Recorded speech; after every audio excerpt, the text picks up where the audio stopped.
All right, what's up, everyone? This is going to be my first YouTube video on this channel, and I am making it on the concept of breaking through plateaus in training.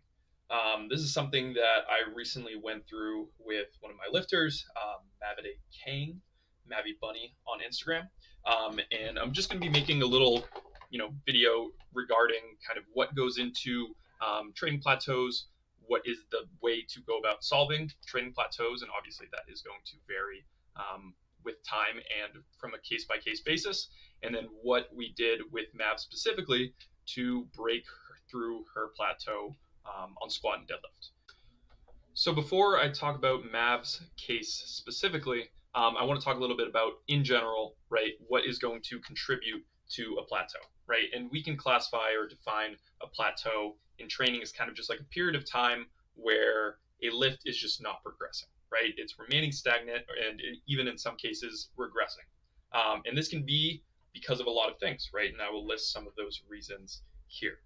So one of the biggest reasons that I tend to see plateaus in training are due to external variables, right? And this can be a variety of things.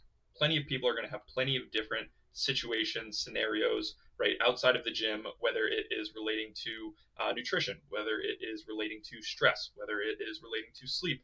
There's plenty of reasons as to why things outside of the gym will start to affect things inside of the gym.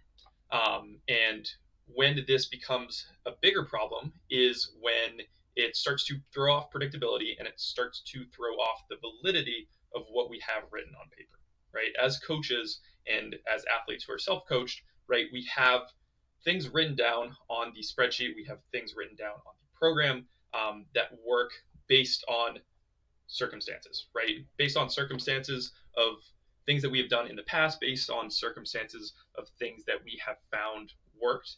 And typically those things that we find work, or those things that we find to work, are accompanied with ideal circumstances outside of the gym, right? Ideal variables that I mentioned above.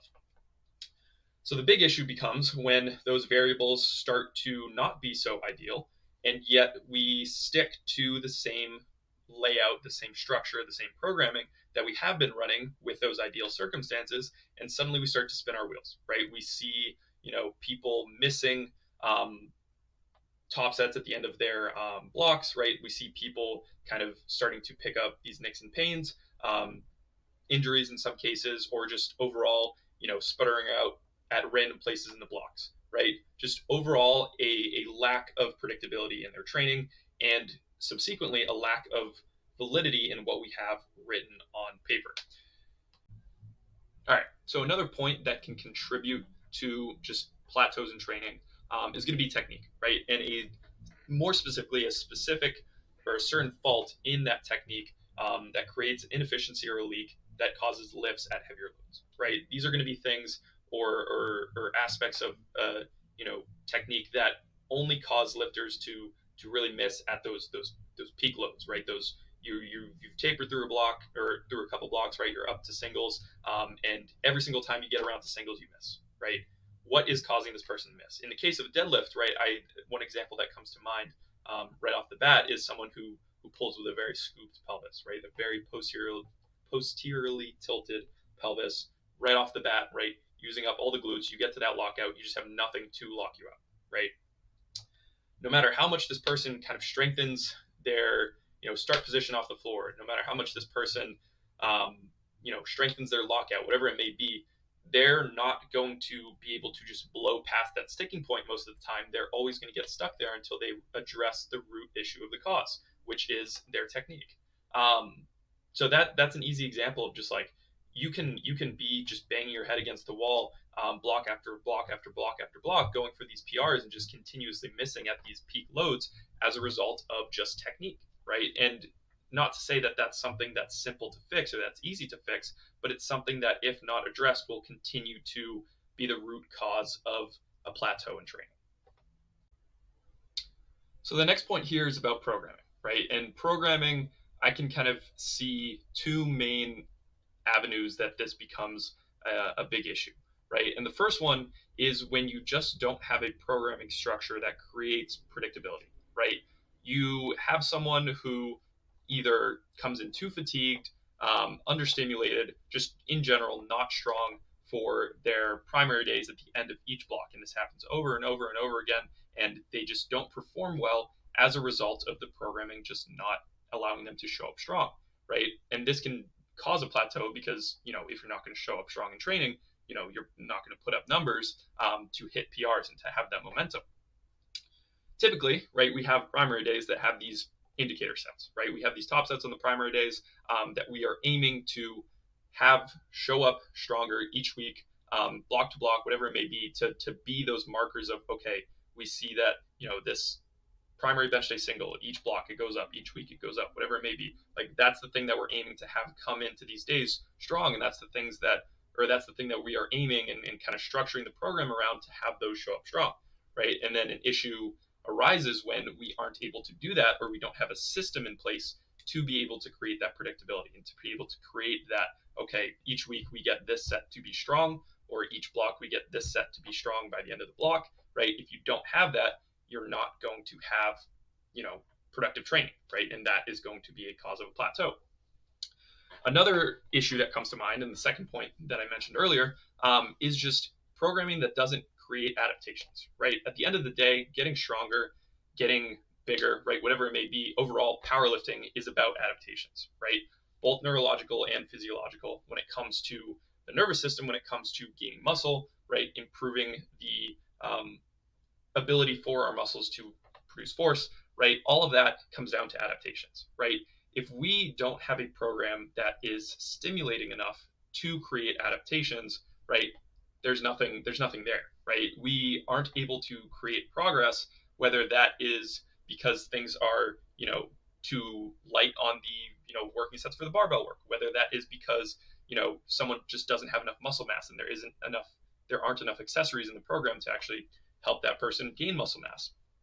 Whether it is, it can be a plethora of things, but just in general, not having programming that is allowing the person to be stimulated and adapt, right? Because it can go in the opposite direction as well. It can be too much in general, and you're just, constantly hammering away at things and just never giving yourself the opportunity to recover, right? You're not going to create adaptations that way either. So it's kind of this like balancing act of, okay, you need to, make sure things are in place to be able to allow those adaptations to happen and allow time for those adaptations to happen in order to see those markers of progress.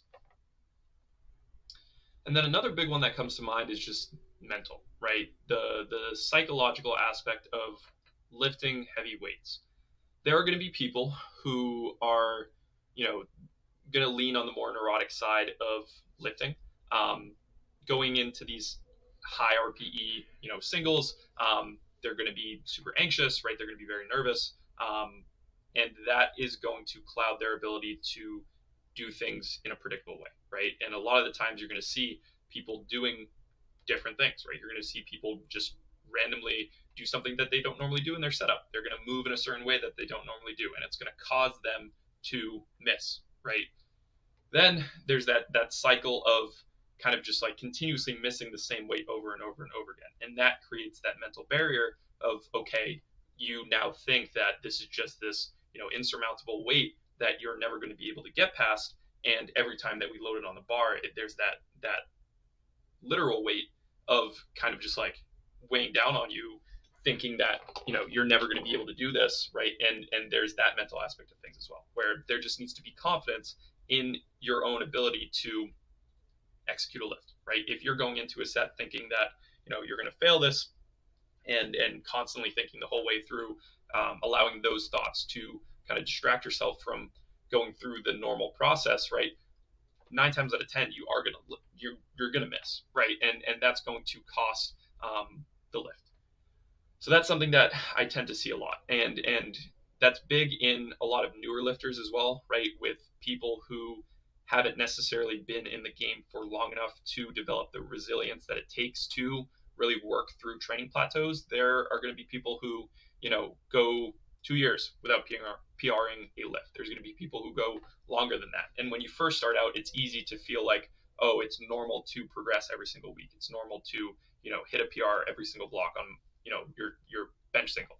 whereas that is not realistic, and that's not realistic for especially the long term, right? There's definitely going to be periods of training for everyone where, especially when things are going very well, where you're hitting PRs, right? Every single block, you're hitting PRs, you have this crazy momentum, right? It feels like it's never going to end. And then eventually it does. And the resilience to be able to mentally kind of chug your way through that and chug your way through the work that it's going to require to break through that plateau is hard, right? And some people just aren't able to get to that point mentally to be able to do that, right? And they either, burn out, they quit, or in some cases they just, never break through it. So that's definitely a point as well, and that's a lot of a harder one to navigate as a coach, right? Because it's a lot easier to put things down on a paper or on a spreadsheet or tell someone to move a certain way, and it's a lot harder to get someone to think a certain way, right? I can't go inside someone's mind and program like do better at this, right? It's up to them to be able to be a bit introspective in that sense and kind of change the way that they're approaching things in that way. And there's obviously things that we can do on the coach's end to promote those kinds of things, right? Just if someone is constantly getting nervous with these higher end exposures, right? Just simply doing that more often is sometimes something that is going to help people with that, right? If you're constantly going into these sets with these thoughts, you don't necessarily have the opportunity to be able to fix that because it's only happening, if you're going, let's say you're running a squat top set, for example, and you're going triples one block, doubles the next block, singles the next block, right? And you're running 4 weeks blocks, right? You get to that single and you get to attempt that single on that week 4 of that final block once every 12 weeks, right? And if that's the only time that you're ever hitting that amount of weight and loading that amount of weight on the bar, and every single time you're running into this mental block where it's just like you just completely shit the brain mentally, and everything goes to shit, right? Well, it's like now, okay, you have 12 weeks again until you get to try that again, as opposed to when you have a bit higher frequency of those higher intensity exposures, right? You get to mentally be at that point, or at least close to that point, where it's kind of like you need to go, you need to have those thoughts a bit more often. And so for some people, that can be absolutely game changing. So those are just the main couple points that come to mind when I'm thinking about what is contributing to someone's plateau, right? There's definitely other things, there's definitely other components to it, but those are the big kind of pillars that when I am looking to navigate why someone has plateaued, right, those are what I'm looking for. So now I want to talk a little bit about what's the best way to go about solving a plateau or breaking through a plateau, right? And that is a bit of a tougher one to kind of say this is the way to do it because it's going to be so contingent upon the case at hand, right? But within that, there are definitely some points that are consistent throughout every single case that you go through when you're looking at breaking through a plateau. There's going to be pieces that are similar case to case, right? And one of the biggest components is communication, right? And this is dependent on, different coaches are going to have different systems for communication. Me personally, I have a daily communication system, right? And one of the biggest benefits of a daily communication system is, as it sounds, right? You get to talk to the person on a daily basis, right? And I'm going to be able to gather more data from said person by talking to them 5 to 6 times a week versus someone who is talking to them once a week, right? Or once a month, whatever it may be. So communication for me has been the biggest thing that has allowed me to navigate what we need to do to be able to break through a plateau.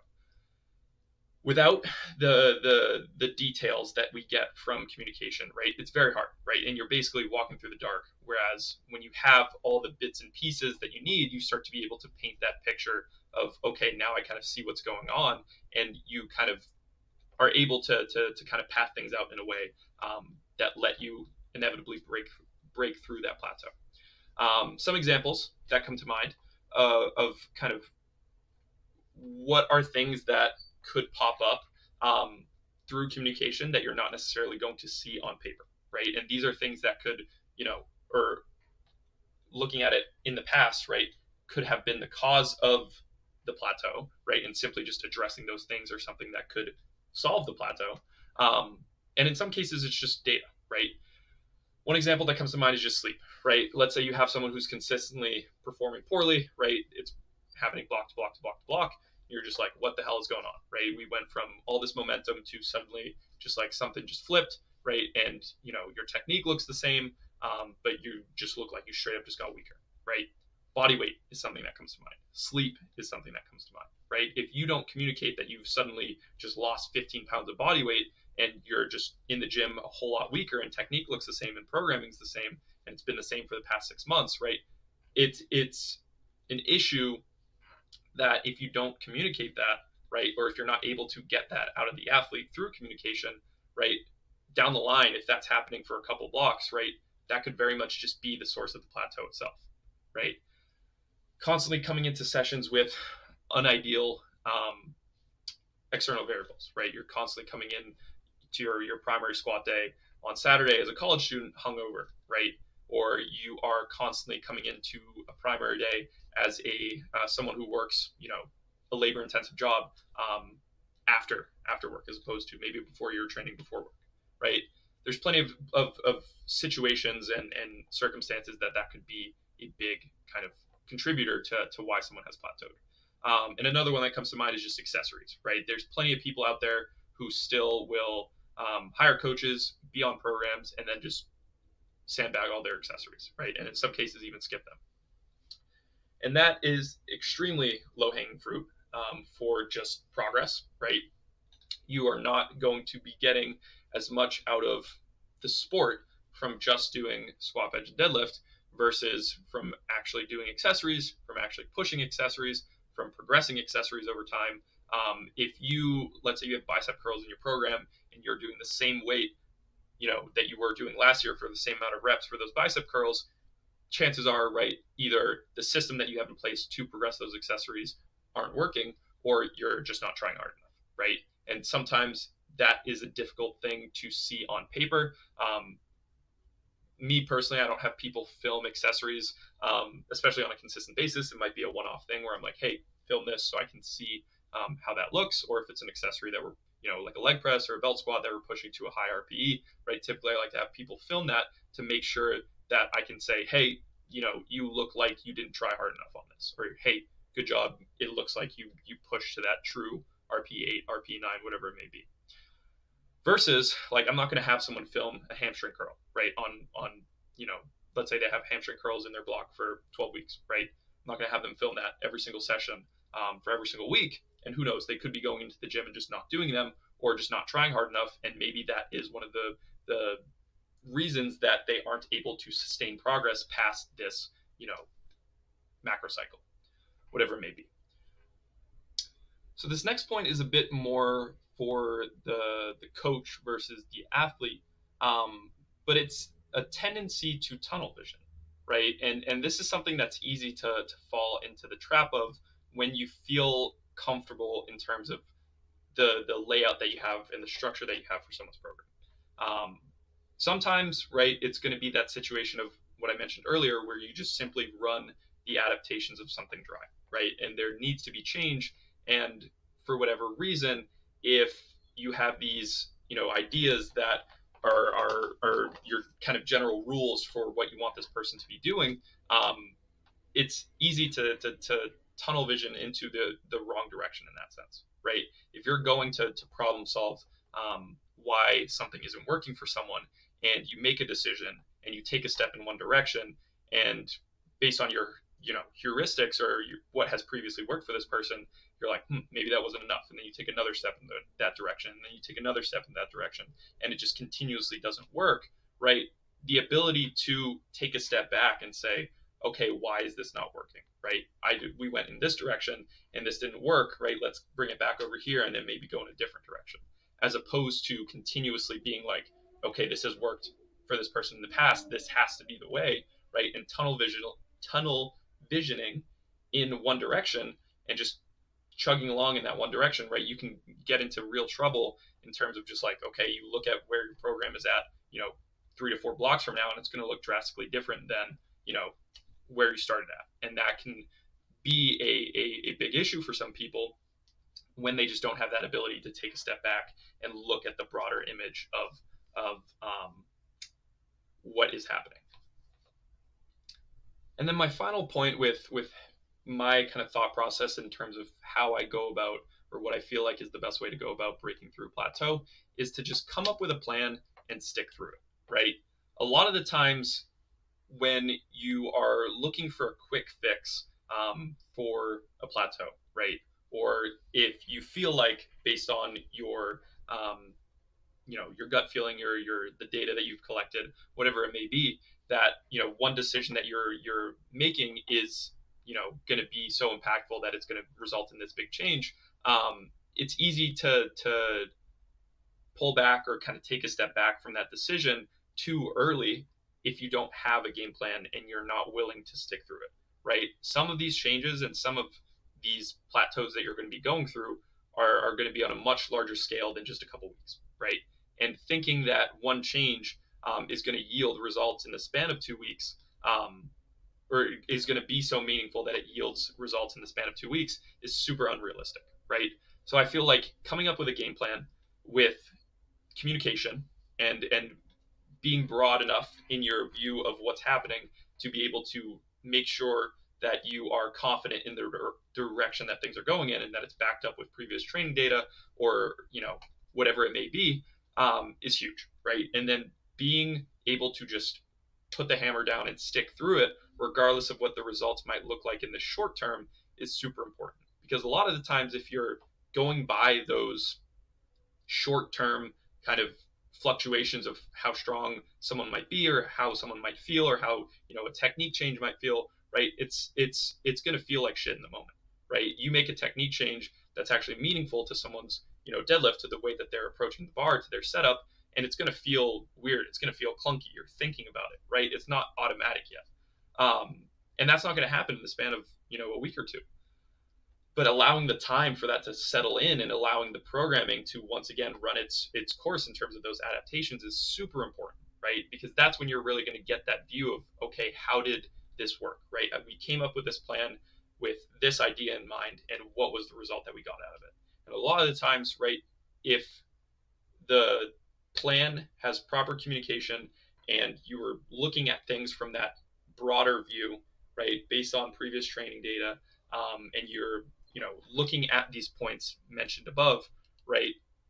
If you stick through a plan, you're going to be able to break through a plateau, right? And obviously, again, it's case by case dependent. It's tough to say, or you can't say just this is the way to do it. But most of the time, right, people are going to go through these steps and address those points, and look at these factors regardless of what that plateau may be. And so here is my case, for my example of kind of someone who has encountered a plateau, right? And we had to take the time to, problem solve through it, went one direction, didn't necessarily work, and we had to take this broad enough kind of view of everything to pull things back, go in a different direction, and then it ended up paying off beautifully. Just to give a little background on this athlete, she is a 67 kilo female. She's 24 years old. She's been training for about 2 years, and we have done 4 meets together, right? She just competed at Collegiate Nationals last weekend, PR'd the total for the first time in a year, and that is what prompted, this study, because this was her first time hitting all-time PRs on both her squat and her deadlift in a year. So Mav, before we started working together, she had been training for about a year, right? And her numbers coming in were, she had squatted 198, she had benched about 100 pounds, and she had deadlifted 242 at around 60 kilos for body weight. And I have here our layouts for programming for each of the preps, or the final kind of blocks of prep that we have done in our 4 meets together. Giving context to her squat, right? She made a ton of progress on both squat and deadlift right off the bat, right? When we started working together, it was just explosion, right? Gaining weight was a component of this, but also just she was new, right? She was new. She hopped on a powerlifting program, was doing more volume than she was doing before, was amazing with her external variables, and all of that contributed to just tons and tons and tons of progress. We took her from squatting 198 to, in this prep, right, she squatted 248 in the gym, and then was able to match that on the platform. When it comes to the meet after that, her next meet was Collegiate Nationals, where we did not change too much of anything programming wise, because again, she was making phenomenal progress, and she continued to make phenomenal progress into this meet. 265 in the gym at around 9 to 9.5 RPE, 258 on the platform for her second attempt, and then she missed 270 on the platform on depth, right, for Collegiate Nationals. And it moved at 10, right? She did not have 2.5 kilos in the tank, and again, it was high. Going forward after this meet, right, we had 7 blocks in between this CNATS meet and her next meet.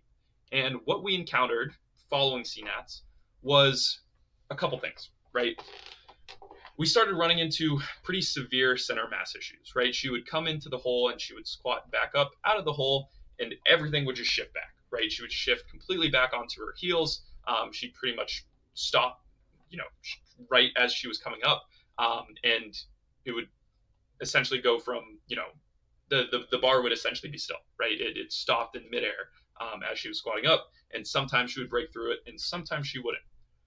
We were able to, essentially running the same programming that we were running into CNATS in 2023, make tons of progress, or make good progress, decent progress on her rep sets, right? We were essentially, we got out of CNATS, we went into a block of 4s, right, for her squat top set on that primary day. We went into a block of triples, we went into a block of doubles, and each block we were hitting these rep PRs.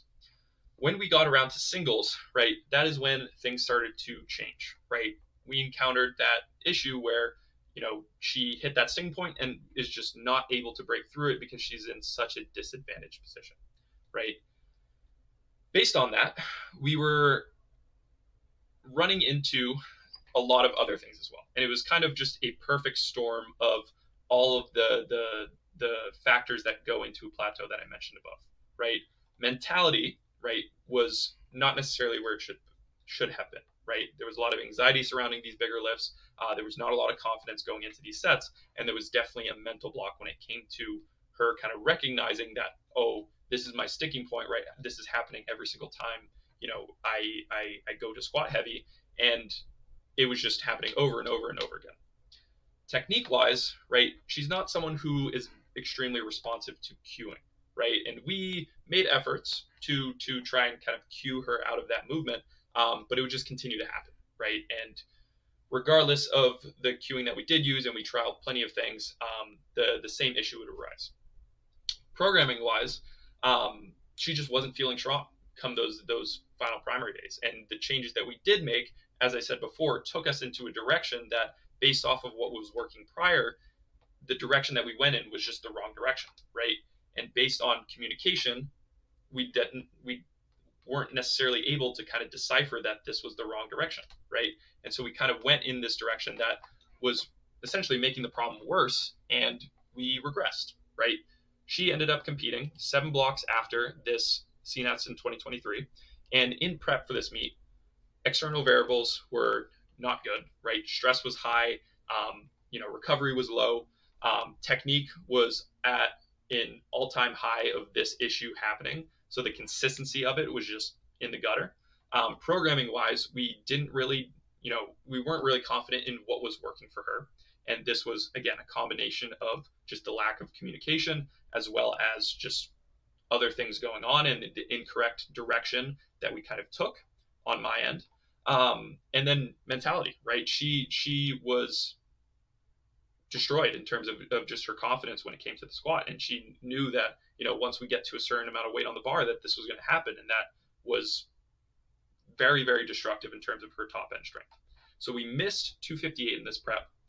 We got 253 on the platform. And then we went up 5 kilos based on that 253, and she missed 265 on the platform. So very clear kind of regression from CNATS in 2023 to her Collegiate Cup performance in November. And I have videos of the CNATS squat. This was her best squat in training leading up to CNATS, right? 265. we can see a little glimpse of that sticking point as everything kind of shifts back onto the heels, and she's just overall very much behind her midfoot, right? Pretty clear sticking point in the middle right there, but she's able to break through it, right? And as I said, 258 on the platform, went up to 270, squatted it, but it was high. And then we look at that C cup squat where she missed 258 in training, right? And this is how that looked.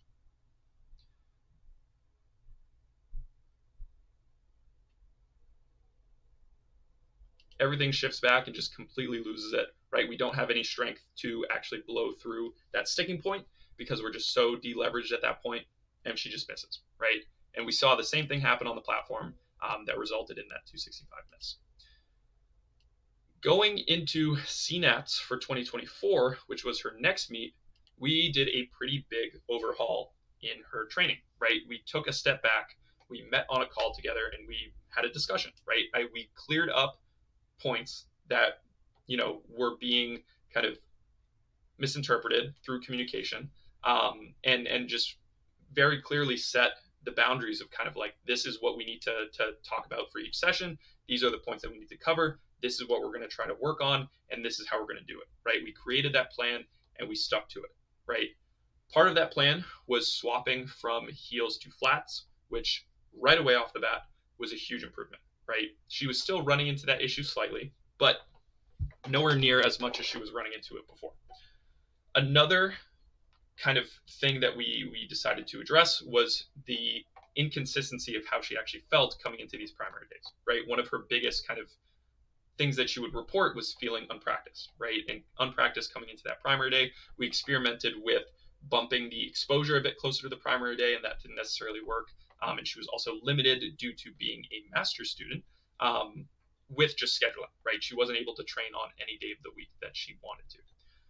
So we decided to add in a tertiary session, right?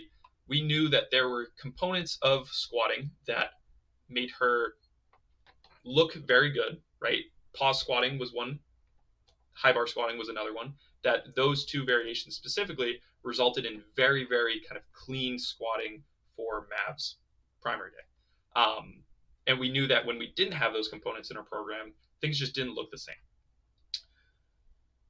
On that note as well, the pause squatting, it wasn't just, you know, any sort of pause squatting. It was specifically a heavy set of pause squats on top of just a good amount of pause squat volume, right? And that's kind of where this layout stemmed, right? This was the layout that we kind of landed upon by about 3 blocks out of CNATs. And this was easily the most productive block of squats that we had ever encountered.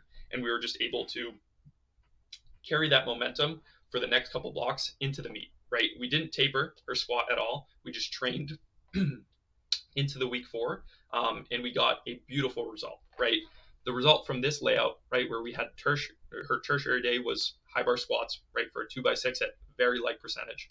Her secondary day was a comp squat top set, followed by just volume, right, in a mid rep range for pause squats, right, at a relatively light RPE, and then a percent drop from that RPE set. And then our primary day was a top set of comp squat, followed by a comp pause squat set, relatively heavy, right? It was typically ranged from 5 to 7.5 kilos below what she hit for that top set, so pretty damn hard. And then very easy back downs on this day for just some practice. And the result that we got out of this was in our heaviest block of prep, right, the block prior to the final block of prep, we squatted 265 at 8, right? And this is what that looked like.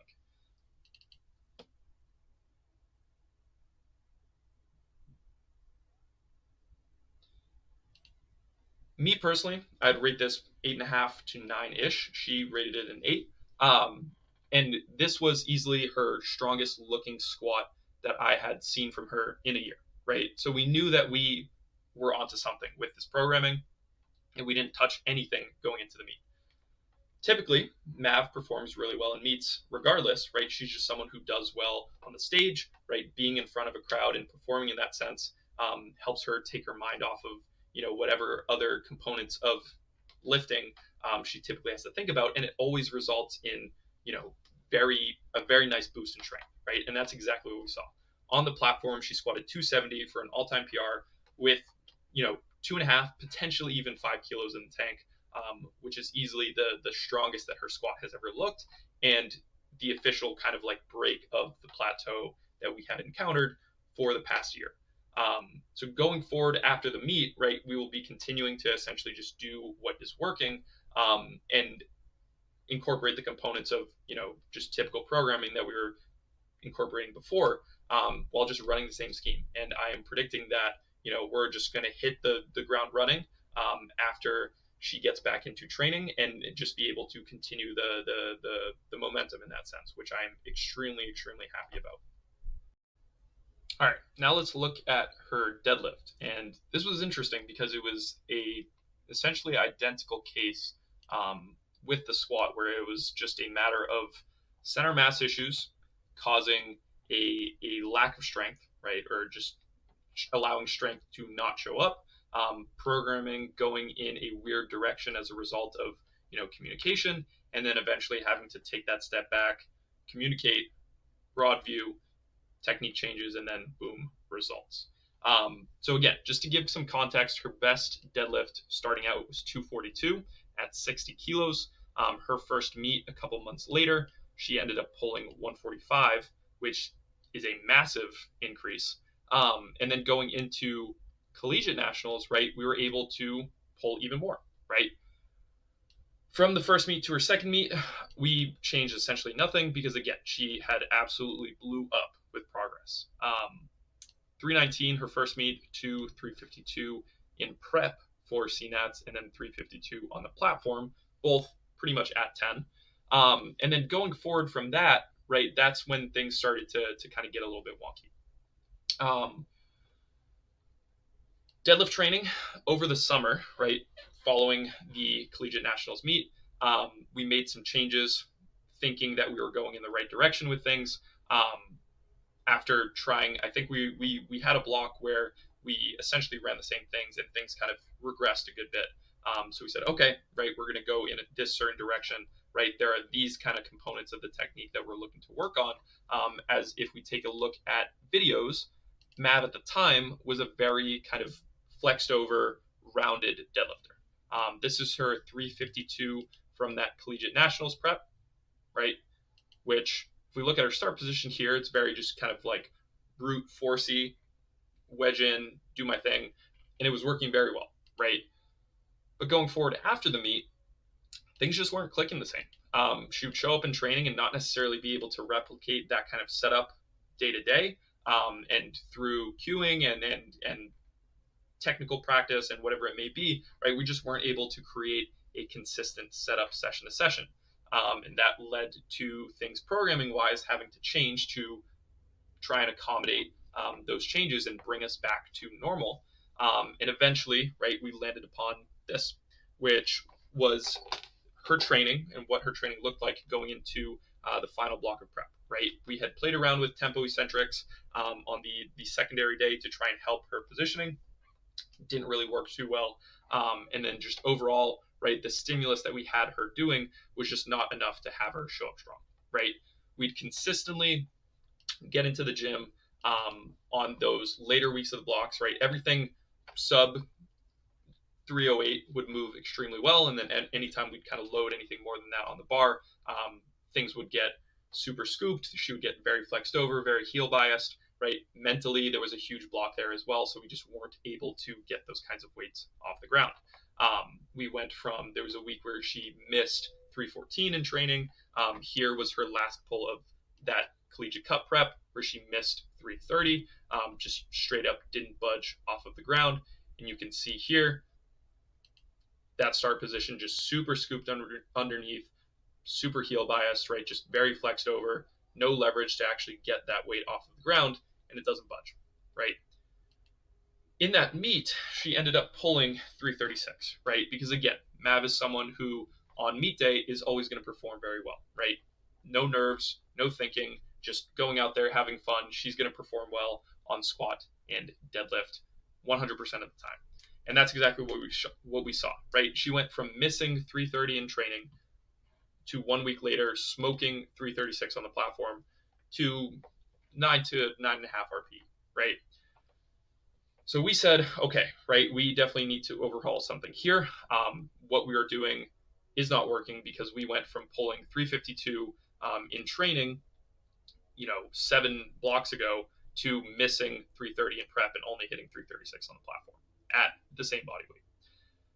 And external variables played a role in this. As I said before, technique played a role in this, programming played a role in this, mentality played a role in this. It was just the perfect storm of kind of everything coming together. So once again, right, when we got on that call following this meet to just discuss training and the future of our training, right, we talked about programming wise, what is going to change. We talked about mentally, right, what needs to change on her end, variables wise, right, what needed to change on her end if she wanted to continue progressing, and then technique, right, what we're planning on changing. And the main things that we changed technique wise, which had the biggest kind of barrier to learn and to get used to, but had the biggest, most impactful results, was just the process of kind of hinging and wedging, right? And really teaching her to get into a good start position before actually grabbing onto the bar, and then letting her kind of wedge take care of the rest, right? And once we really nailed that down, which took about a block or two of just kind of biting the bullet and knowing that we're not going to feel as strong in training, that's when we really started to see results again. Looking at this prep for Collegiate Nationals in 2024, where she competed at last week, this was our programming leading up to the meet, right? We had some ascending triples on her secondary day to essentially warm her up for this top single, which she ended up taking pretty heavy, right? We were able to build up to 300 plus pretty much on 3 out of the 4 weeks of the block for the past 3 blocks leading into this meet on this RPE single to prime her for that primary day, and it was working beautifully, right? And then based on what we were doing before, where we knew that relatively higher rep pause deadlifting resulted in very good results strength-wise while not costing us too much fatigue, right? We wanted to incorporate some of that as well. And that's exactly what we did. And the result that we got on that primary day was just night and day compared to what we were doing before, right? Simply taking that step back, reflecting on what had worked in the past while addressing technique issues, while addressing mentality and addressing external variables, was just the opposite of the perfect storm that we had before in the negative sense, right?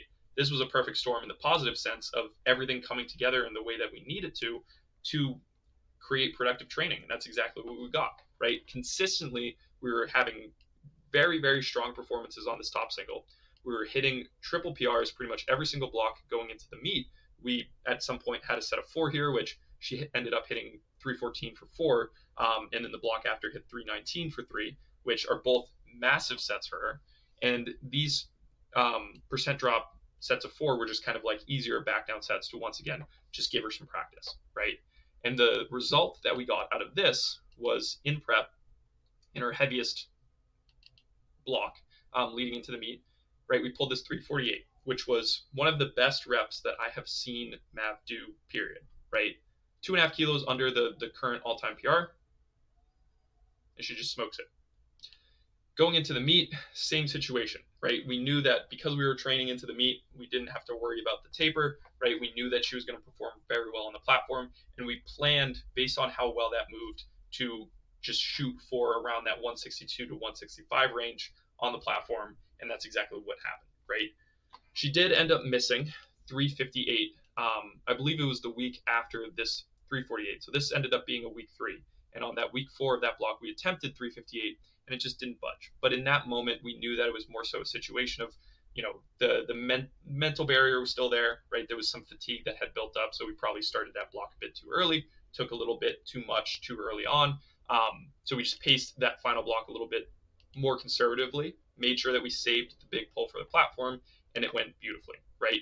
358 on the platform with, once again, 2.5 to maybe 5 kilos in the tank, her first PR in over a year, and very clear kind of direction and momentum for training going forward as she gets back into things after this meet. So that pretty much wraps up the case study for Mav and just this video in general. I appreciate everyone who took the time to watch this all the way through.